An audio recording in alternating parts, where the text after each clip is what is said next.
Hello dear audience, welcome back on our YouTube channel.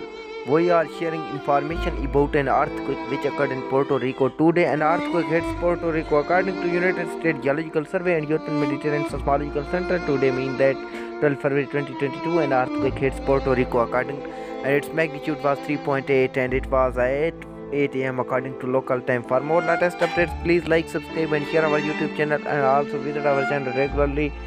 I request to all members again, please like, subscribe and share our YouTube channel. Thanks for watching. Goodbye till next video. Stay connected with us.